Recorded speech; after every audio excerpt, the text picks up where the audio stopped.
So I'm back from spending a week in San Francisco at Adobe HQ and A16Z, and let me tell you, a lot has happened while I was gone. Pika just dropped a new way to add visual effects to existing videos using just an image reference. OmniHuman gives us the best glimpse we've seen at image-to-character animation. Meta fixed the whole warbly physiology problem plaguing AI video generation. Topaz dropped some crazy new video upscaling tech. MoCapade dropped new video-to-motion capture tech, and the MidJourney CEO's take on the future of AI video in 3D. All that and more in this episode. Let's get into it. All right, so Pika's already been doing some amazing stuff, making it very easy to what I call edit reality. Very simple templatized effects that you can apply to any image. And of course, they've had really good upgrades in quality, but now they're taking things to the next level of control. Earlier today, Pika dropped Pikadditions. Basically, you can upload any real-world or AI-generated video that you've captured, and then you give it a reference for an object and character that you want to insert into it, along with a text prompt, and voila! You get some phenomenal results. Let's take a closer look at this stuff. We're looking at the flashlight over here, the lighting interaction with the rabbit that you've inserted is looking really good. You got the lion, pretty nicely lit, jumping in and reacting on the couch. You've got our favorite hippo popping out of a cup over here. And it's interesting, some of the reflections are pretty good. They're not perfect, but pretty good. The eagle lands perfectly on the kid's shoulder over here. And of course, you got a freaking polar bear in your refrigerator. All right, so here's how it works. You get started. I'm just going to pick the sample video for now, and then you can give it a reference image of something that you want to insert. Now, this is something you could just pull off of Google or Bing image search, create in whatever other tool you like, and then you can basically give a prompt to describe the addition that you're trying to make of this object or character or whatever it is, and then you hit generate. And voila, here's what you get. This is kind of wild, right? Like very, very simple. And you get something that looks fairly impressive, especially when you think about it. You could look at the transparency and translucency of the washing machine's door is being respected too. This is kind of wild. Now, I'm not going to pretend like this is ready for Hollywood or something like that, but Pika isn't targeting professionals. They're targeting consumers, people who would never go through the pain and effort of learning advanced visual effects techniques. But that is something I know a little bit about. In case you don't know, I actually have a second channel called VFX, both on YouTube and TikTok, where I have nearly 1 million subscribers, and I made a bunch of VFX-laden content, both the good old-fashioned way and with AI content in the mix. And let me tell you, this stuff blows my mind. So taking you back to this example from 2018 where I teleported this TIE fighter in my backyard, I had to do a bunch of stuff, right? Like you got to do your 3D camera tracking. You got to do lighting estimation so the CG objects are lit believably. You need to create 3D geometry of the scene so you can have everything intersecting, like the TIE fighters intersecting with these statues over here, and add a little bit of that depth of field. All of that, and I mean all of it, is now a video, a reference image, and a prompt. We're getting very close to this point of like the same guidance that you would give a visual effects artist to create something, you can do that with AI videos. And what I find very cool about this is they're making it super, super accessible. I am sure we'll see similar techniques popping up in more advanced tools that give you that fine-grained control that you desire. The next thing I want to talk about is OmniHuman. This is a paper coming out of ByteDance. That's the parent company of TikTok, CapCut, the works. And the results are fantastic. Let's take a look at this example of Albert Einstein, where you just take a still image of Albert and then pipe in an audio file, and here's what you get. What would art be like without emotions? It would be empty.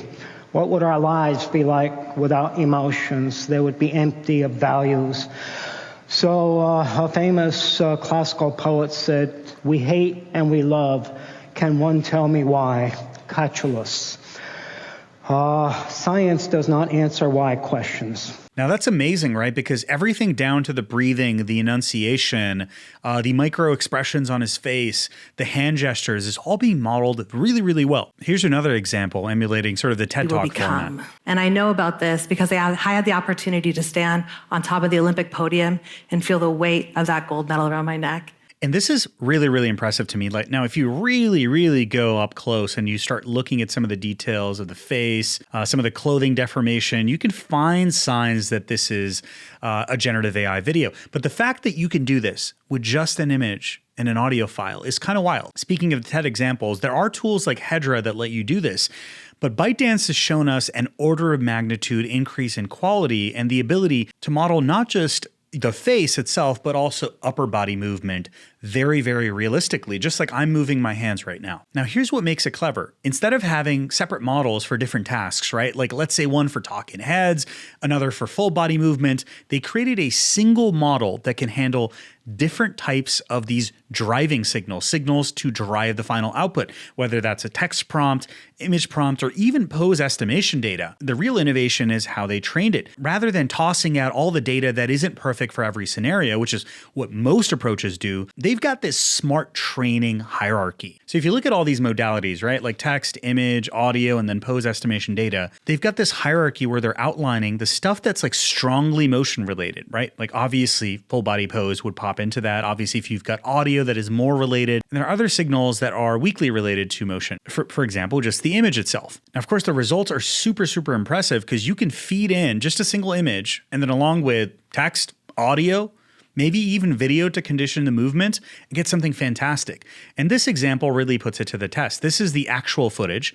And then here you see what happens if you drive that single image with just image plus audio only. On the bottom, you see image plus audio plus body plus hand. So you're seeing the pose of the real videos now conditioning the generation. And maybe you pull out the body and just the hand. So if you notice, his torso isn't moving exactly the same way, but you've got the enunciation in the hands nicely encapsulated. I think this paper has solved one of the biggest bottlenecks in this field, which is the need for pristine label training data.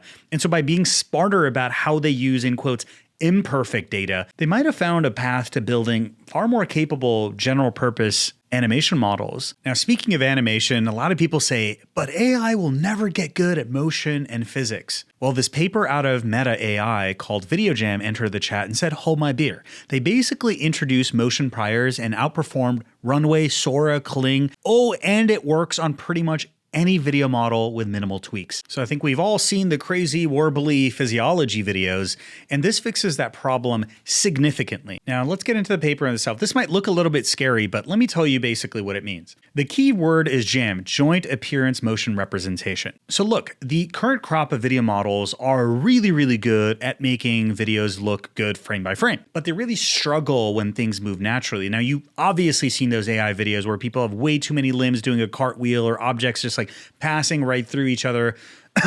Sora.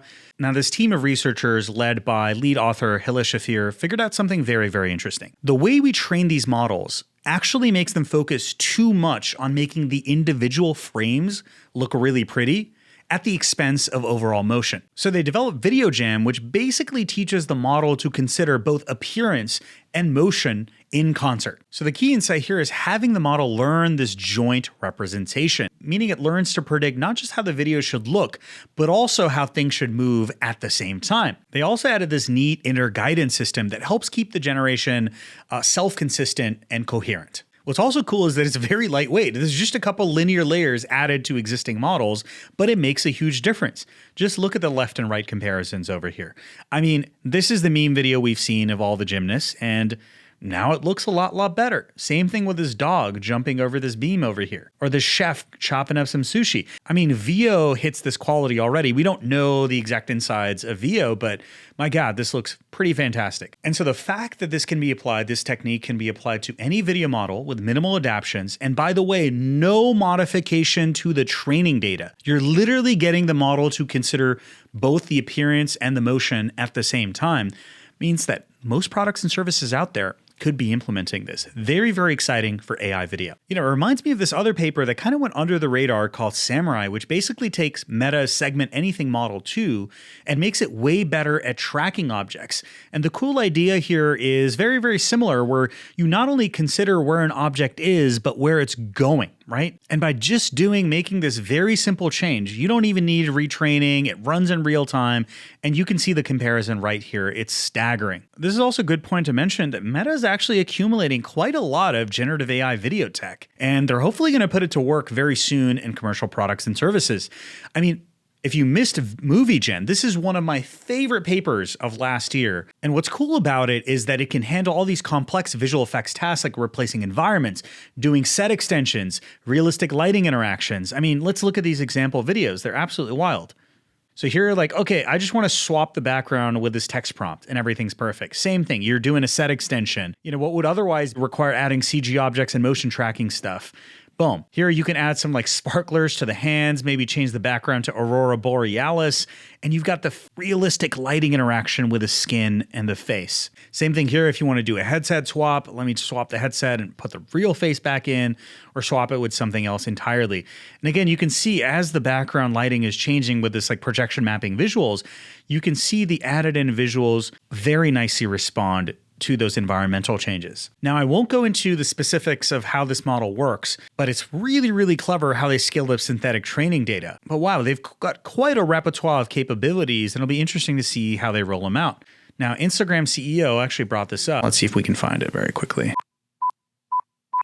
We're working on some really exciting AI tools for you video creators out there. A lot of you make amazing content that makes Instagram what it is, and we want to give you more tools to help realize your ideas. And you should be able to do anything you want with your videos. You should be able to change your outfit, or change the context in which you're sitting, or add a chain, whatever you can think of. Now, all that you're seeing here are some of the early research models that we've been exploring, and we're hoping to bring some of these into the Instagram app next year. So keep an eye out, more to come. So this is really cool, right? Like they're basically using MovieGen, so you can do all these selective edits that would have been very, very painstaking to do in a classical workflow. But honestly, even in a modern generative AI workflow, right? Like you'd be rendering out, isolating all these layers. You'd be running it through like some comfy UI or video to video workflow. Then you'd be bringing it into After Effects to composite it back in, match the lighting, do all of this other stuff. If you're doing a background replacement, you might go into Beeble to do like PBR estimation, all this crazy stuff that you got to do. It's going to be increasingly accessible. So that's kind of cool. And that's a nice segue into what the MidJourney CEO, David Hull, said about video and 3D on the MidJourney roadmap. And so one of the interesting quotes I'd like to open with is he said that VO2 is not the upper bound for video quality this year. It's actually the lower bound. And that's kind of mind-blowing to me because, of course, I've had early access to VO2. I made a whole video about it. And the quality and fidelity is just, I mean, insane. Like, I mean, need I say more? I mean, this is just absolutely hilariously realistic. I made this little skit about an alien getting a DUI. It's super funny. According to David, this is one of the biggest mental model updates that he's made, which is that, hey, video has actually crossed this threshold of usefulness because it's hit this fidelity that's actually amazing. And it's probably going to continue to improve this year, with the research papers we just went over being a testament to this, but it may not be the year for cost optimization. Now, I'm not going to rule that out because we saw this happen with DeepSeek. While OpenAI was talking about building $500 billion data centers, engineers at a quant firm DeepSeek said, hold my beer, I got a far more efficient way. But it does put MidJourney in an interesting spot, right? Like obviously they've got this interesting product right now that's very beloved. People love the MidJourney aesthetic, but people aren't using it for anything other than imagery, and they haven't really launched anything. They've talked a lot about it, and what it sounds like they're doing is experimenting with their own video models in-house, but now strongly evaluating these third-party models. I mean, there's a VO2 API that's in early access that also includes image to video, by the way. So expect that to drop in products you know and love in the coming weeks and months. But that also gives a very interesting approach to MidJourney to start launching an interesting video product. And it might mirror what some other folks are doing. For example, Krea, where they're not actually training their own models. They're using, let's say, something like Flux or Ideogram for image generation, and then using something like Kling or Luma for video generation. And this is important for MidJourney because, in case you missed it, they're minting like 200 million in ARR every single year, and they're profitable, which is very rare in the generative AI space. And if they start focusing on these video models in-house, that would be cost prohibitive and would absolutely cut into their margins.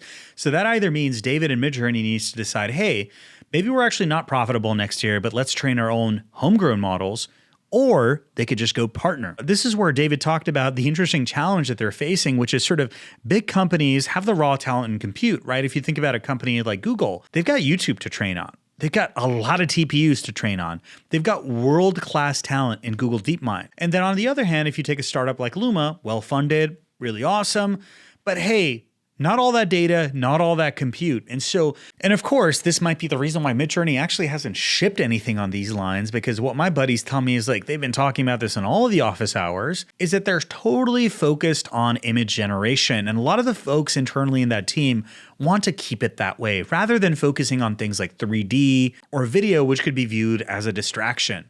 And hey, look, I kind of get it. So I think Tim is absolutely on the money here. It's like, yeah, they could do crappy video, but there's no rush for them, right? But at the same time, I have to imagine they're probably churning users because all the other stuff is just getting so good, even for image generation. Now, it's interesting. The former PM of Photoshop, John Knack, who's currently working on Microsoft Designer, basically says that, yeah, it's a pretty crowded space video. Everyone's trying to do it, right? Like you've got the higher end players, Vio and Sora and so forth, Kling, Minmax, etc. And then you've got sort of the consumer players like Pika, Hedra, Vigil, etc. And so, it's a pretty crowded space, but I'd argue image generation is kind of too.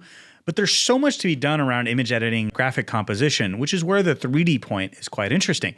They've opened up a new San Francisco office where they're doing presumably spatial 3D capture and 2D capture training. Now, what they might be thinking about doing on the 3D end, given, David Hull's own background starting Leap Motion back in the day, is kind of what Odyssey is doing, which is basically turning 2D images into 3D worlds that you can control and explore, right? And they're doing this in an interesting way because the founding team has a background in self-driving cars and geospatial 3D mapping, very similar to my background, to be honest.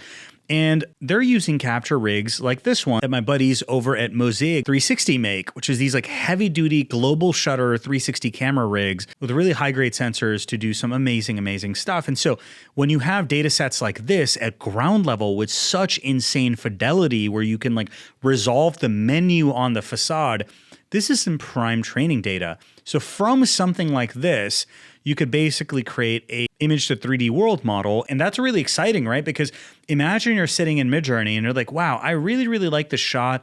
I just want to get a slightly different angle of it without everything else changing violently underneath your feet. Well, you could do something exactly like that using the type of approaches that they're investing in. So that ability to kind of kit bash something and reframe something, I think is really, really powerful. Now, a way that you can do that today using the tools you already have access to is probably something like Runway and Kriya. So in this case, I went into Maya and basically modeled out this rough scene, and then I'm basically reskinning it using Runway's video-to-video functionality. And the consistency within a generation is pretty immaculate, right? Like, so within this like 8-second clip, everything is very, very self-consistent. And we're getting everything down to the reflections, the refractions, all the various materials and segmentation, the skybox detail, including the Aurora Borealis, is looking really, really good. And I love this example of Inji, where you don't even actually need full 3D. Let's say you just went into CapCut or Final Cut or Adobe Premiere, whatever the heck you use, and just like animated this like cutout of a car going down this friggin' heap of trash. And you throw it into a video-to-video model, it'll kind of hallucinate the physics for you, which is really, really cool. And so this like 2.5D compositing can take you a really far way. Here's another really good example of this. Let me just zoom in on this where you can see it. So you've got a bullet just going through this ice cream and you run it through video to video, whatever video to video model you prefer, let's say Runway, and you'll get these amazing, amazing slow motion bullet swish effects, right? Including the tracer and the trail of the bullet as it comes out on the other end. So when you start taking these real world scan, here's an example of me taking a neural radiance field or even a 3D Gaussian splat, if that's what you prefer these days. Running it through video to video, again, gives you this like amazing control to reframe the camera exactly the way you want without everything changing. So Kriya, of course, has taken this workflow, and I mean, heck, I did a friggin' TED Talk on this in 2023, but they productize it to make it very, very easy. So let's say you're trying to do this Joker thing, you do like, text prompts to get a Joker model, then you do image to 3D model itself, and then you fine tune this LoRa on the likeness of the Joker so you can start very precisely framing up exactly what you want versus, I don't know, spending many minutes re-rolling text prompts and hoping you hit the slot machine jackpot. Now, I think Olivio here shows it best, where if you're taking the scene where, again, composition matters, even if you're focused on imagery, let's say MidJourney or you are focused on image generation, This gives you so much more fine-grained control where it's like, oh, I want this exact angle of this Ferrari. I want this exact angle. Or, oh, let me add a moon in the backdrop over there. And it should look kind of like this. I want it to be positioned here, not there. And as you notice, as Olivia is moving the moon around, right? Like the rest of the image isn't violently changing. That's very, very cool. And of course, when you take the final image from LCM LoRa, because this is a fast real-time model, you can run it through a slower model to go do image to image and add in all that extra detail. Now, speaking of detail, Topaz is rolling out this very cool upscaling model called Project Starlight. Now, if you are not familiar with Topaz, they're OGs in the space. They've had Gigapixel, they've had video AI, and until very recently, they weren't actually taking advantage of sort of the creativity of diffusion models. So you upscale and try to stay as true to the source material as possible, but then you can lean on sort of the world knowledge of diffusion models to creatively upscale this image. So, so like this isn't exactly me, but you can see in my beard, it's adding in all this fine-grained detail that just makes it look so much better. So freaking cool. I love this. I love this shot in particular. Now, of course, the problem with all of this is sort of the temporal consistency problem we talked about with the meta models, where these models are very good at making every individual frame look good. But what about changes over time? And especially what about when you're upscaling stuff that has dust, scratches? You've got jittery artifacts of old school footage that you want to upscale very, very nicely. They've done a really, really great job of sort of finding that middle point of using the creative upscaling of diffusion models and doing tried and tested GAN-based upscaling to get some very, very cool results. Here's a great example. Muhammad Ali fight back in the day looks really, really good. And so they've got this new diffusion-based architecture that uses a 6 billion parameter model, which is actually pretty small, which also means you can run it locally on your machine, which obviously matters for a lot of folks that don't want to upload everything into the cloud. And you can do some pretty insane quality restoration, like all the feather detail in this bird over here, just immaculate down to the details of the feathers, the rocks in the background. Oh, this looks absolutely fantastic. I mean, just this detail is immaculate. And so I'm super excited about this, right? Because I mean, at least I've got a boatload of mini DV and high 8 old school footage, and I want to go upscale it. And honestly, one of the things that I'm really excited about upscaling, to be honest with you, is my old school showreel. Oh, get ready for some cringe over here, guys. This is about to get very cringy, folks. Oh yeah, check that out. Yes, I did in fact paint the entirety of my wall blue as a kid so I could do these type of visual effects. And what's funny is like I look at all of this, I'm like, oh my God, not only could I like remaster this stuff using something like the new Topaz launch, but I could actually take it into something like Sora and video to video and do like a 10x better job of the kind of stuff they're doing. And so this is why the meta model is so crazy to me. Like, so in this case, I've got an explosion in the background. Behind the glass, I got a bullet hole. And then I've got this like Star Wars vehicle landing in the background. And that was like a whole ass day for me to make this shot. Not to mention sitting around rendering everything on my old ass machine back then.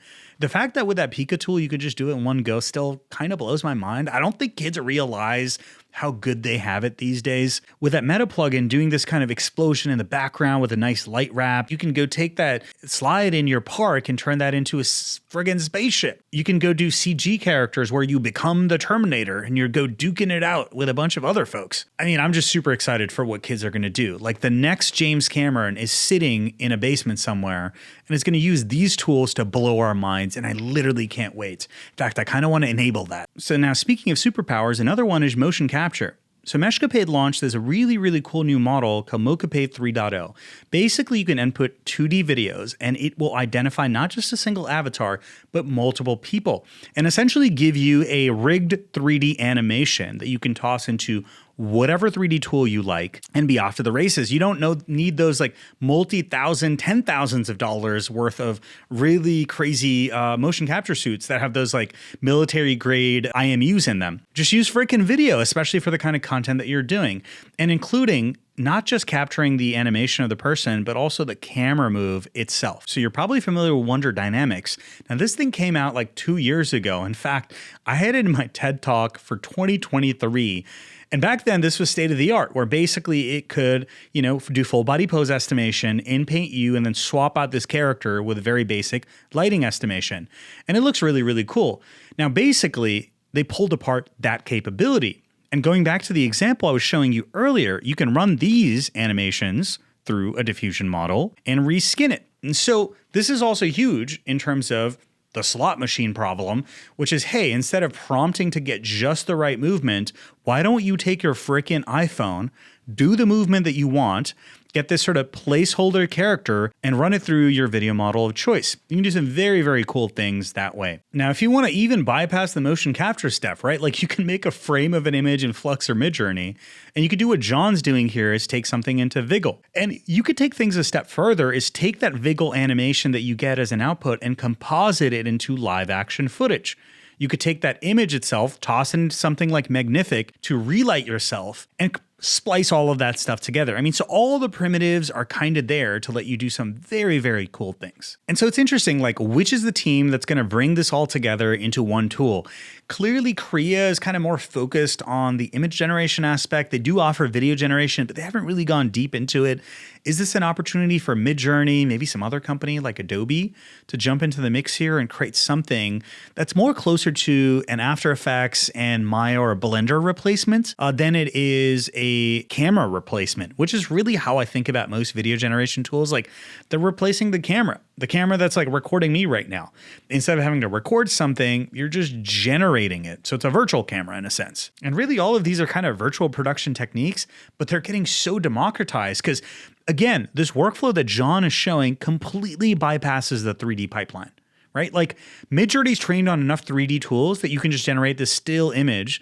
And then Viggle's good enough at like full body swapping that you can take that still image from one perspective and toss it in and get something very, very compelling. So if I had to talk about where all this is going next is I think there's a merger of AI and 3D video creation coming. Now I've been waxing poetic about this really for the last couple of years, ever since ControlNet came out really. But I think this post that I did last August encapsulates the best. Where basically I'm dreaming of this 3D creation tool where you've got this unified scene graph, right? Like every time we make a video, it's like, hey, these are the 3 environments in my video. These are the 2 characters in my video. These are the props in my video. This is the time of day and lighting conditions. And I would like these things to be respected, please, across all of my generations.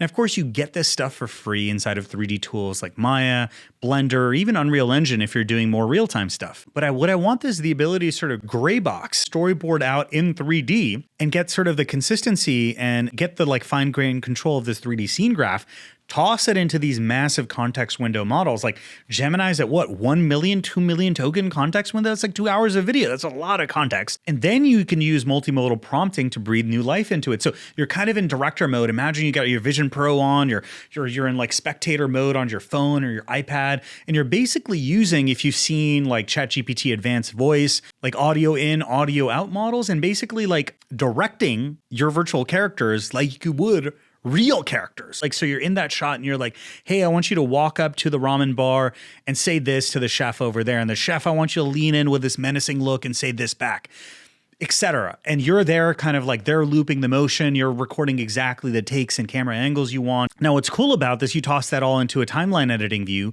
but you can still go back and make those fine grain edits like, hey, everything looked good over here, but I just want to tweak the camera oh so slightly. And all of the techniques we're talking about are primitives or Lego bricks that could plug into this type of workflow. So you take advantage of 3D models where it matters, right? Like the cause effect relationship, physics, shader level control, object ID level control, all the stuff that we're used to. But then you take advantage of the creativity of diffusion models to take it all the way. Now imagine, this would be such a crazy flow state, right? Like rather than jumping between the 15, 20, the tyranny of this ill-tailored tapestry of tools, you can kind of jump into something far more lightweight where you can jump between that timeline level edit and then shot level edits and seamlessly pivot between them. So I scout for Andreessen Horowitz, and I've had a few companies hit me up that are working on something exactly like this, but is not quite there yet. And I think the problem is everyone's taken this problem of like visual creation or audiovisual creation and unbundled it so much that they're solving very specific problems in the space. And so you're starting to see representations of tools that bring this stuff together, kind of like Krea, for example, or LTX. So I'd argue that LTX Studio actually has the closest UX like this, but the models kind of suck. but maybe they're just one update away from plugging in Google VO2 or something like that, and suddenly it's completely plausible because they have all of these concepts that MidJourney's just been talking about. They've actually been shipping. It's not as fancy as the techniques that I showed you. It's more like, oh, let me just use a depth map so I can like crudely tweak the camera movement and you get all these weird stretchy artifacts. But you're going to throw a diffusion pass over it anyway, and that's kind of going to fix the rest, right? So I think we're seeing the earliest signs of this, but as of right now, we are not quite there yet. Now, other folks would argue that, hey, actually, this is maybe more like, an LLM type of environment. If you look at what Luma is doing with their video generation models, you can kind of have this back and forth conversation, ask it to generate different batches. And to me, that's like kind of collapsing the conversation you might have with, let's say, a designer or like a motion graphics artist over Slack. You're basically collapsing that into a back and forth with you and the AI without a human in the loop, right? Now, others will argue that maybe it's more of like a Figma style kind of node-based Comfy UI meets Figma style interface, sort of like this, where you can lay out all the character animation stuff. You can lay out all your character designs, do some stencils, then you're cranking out some custom variations, and then you start doing some video generation based on that, right? At least for video generation, I really want some sort of an NLE view, like let's take the example of Unreal Engine Sequencer, right? Like where you can go have this like familiar video editing environment, then you can go back into more the traditional 3D content creation UI and make other changes. But I think what's exciting about all of this is, in addition to all these visual creation models, LLMs themselves are getting much better. Like, in case you missed it, Google rolled out a bunch of new Gemini models this past week, including Flash Thinking, which is their own version of doing DeepSeek style chain of thought, a really fast Flash models. And I mean, if you're not using AI Studio, again, 2 million context window, you can throw in a lot of audio files, video files, text, and query over it, but also DeepSeek itself. I mean, I used this for my previous video to package it up and like gave it a bunch of thumbnails and ask it to think through a bunch of different stuff. Like, it was really cool. Now, between Google stuff, DeepSeek, and what OpenAI is doing, you've got all of these multimodal language models now that are going to be very good at being sort of the orchestration function, or maybe even taking on specific personas. Like you could have somebody be like a storyboarding artist and wield these other tools that we've talked about, whether it's using things like computer use or direct API, which we talked about in our previous video, including stuff from ByteDance like UI tars. We can literally take control of your computer and use Photoshop and Premiere for you. And then maybe a visual effects agent that's very good at taking advantage of like the meta models that I showed you to replace After Effects compositing, or literally use After Effects for you. These LLMs are going to be a very important orchestration layer. And again, like, these context windows are only going to expand. Their ability to understand multimodal context is only going to get better, but they're also capable of outputting multimodal data as well. So these models natively will be able to create, let's say, that audio file that you toss into that ByteDance model to animate your character. And so you've got one model that has full purview into the entirety of the shot list and the script that you have, let's say, for a short video that you're making. That's going to be very exciting. All right, so to wrap things up, given that everyone has unbundled this problem space of audiovisual creation into all these little primitives, we're heading towards a future where these primitives are going to keep getting better, but they're also going to start coming together. Sort of like the T1000, VO2, OmniHuman, UI tars, MoCapade, Topaz. The list goes on. All these tools will come together with a net result with you being able to orchestrate creation at a higher level of abstraction. You'll basically be like the conductor of the symphony. Yes, you can go in and play the instruments that you want to play, but if you want to just sit back and orchestrate at a higher level, you can do that too. All right, so that's it for this video. Thank you so much for joining me. I'm really happy that the channel's crossed 10K subs. Your subscription matters. Most of you are not subscribed based on the analytics. So drop a like, comment, subscribe, and turn on that bell icon. The support means a lot to me and helps me as I'm growing this channel basically from scratch. And in case it's helpful for anyone, I'll just leave my 2025 creation stack right here to screenshot this and jump into a bunch of these tools. There's a lot out there. And if you want to see a video like this, or you want me to cover other topics that you see that I'm covering on Twitter or LinkedIn and not over here, let me know. I'm still trying to figure out this whole YouTube thing, and your support and help goes a long way. Keep the comments coming. I read every single one of them. Video Ace 3D, I really appreciate what you're saying. This is my version of trying to plug and get you to subscribe. Most of the folks probably haven't even made it to the end of the video, but if you have, I would appreciate it. And that's it for me, Bilal, signing off, and I'll see y'all in the next one. Cheers.